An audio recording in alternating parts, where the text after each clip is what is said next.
Penanganan terorisme yang melibatkan anak memerlukan kerangka hukum yang selaras dan terintegrasi.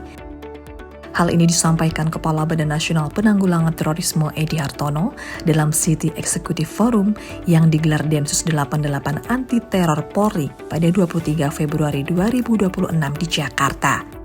Forum yang mengangkat tema harmonisasi penegakan hukum terorisme untuk mewujudkan perlindungan anak dan sinergi kelembagaan yang responsif ini menekankan pentingnya koordinasi antar lembaga. Kepala BNPT menegaskan diperlukan sejumlah instrumen harmonisasi kebijakan agar penanganan perkara terorisme yang melibatkan anak dapat berjalan efektif tanpa mengabaikan prinsip perlindungan hak anak. Salah satu langkah strategis yaitu sinkronisasi antara Undang-Undang Terorisme dan Undang-Undang Perlindungan Anak, serta penyusunan standar asesmen yang terpadu. Menurut Kepala BNPT, strategi penanggulangan terorisme kini berfokus pada manajemen risiko, di mana negara tidak hanya bertindak saat krisis terjadi, namun lebih menekankan antisipasi dan pencegahan sejak dini. Ini ada beberapa instrumen harmonisasi yang perlu dibangun untuk mewujudkan sistem responsif kita. Pertama adalah sinkronisasi regulasi.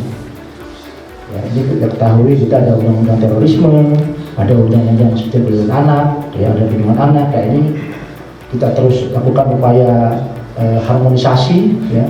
Kemudian juga perlu ada standar asesmen anak dalam kasus terorisme. Nah, ini juga sudah dirintis.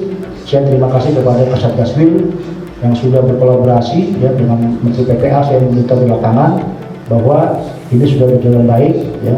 Kemudian harus ada integrated cost management system. Jadi harus ada gabungan integrasi untuk menangani ini. Pada fase risk management, bukan lagi krisis respon. Ya. Artinya apa? Kita sudah tahapan melaksanakan manajemen risiko.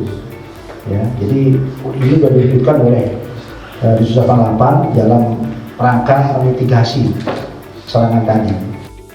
Sejalan dengan Kepala BNPT, Kepala Densus 88 Anti Teror Polri, Irjen Pol Sentot Prasetyo menekankan perlunya harmonisasi penegakan hukum serta perlindungan hak anak dalam setiap penanganan kasus terorisme yang melibatkan anak.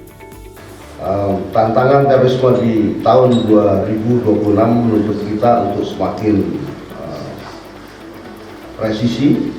Kita tidak hanya berbicara tentang pengamanan wilayah, tetapi tentang harmonisasi penegakan hukum terorisme untuk mewujudkan perlindungan hak anak dan sinergi kelembagaan yang responsif. Maka kita pedomani KUHP dan KUHAP yang baru.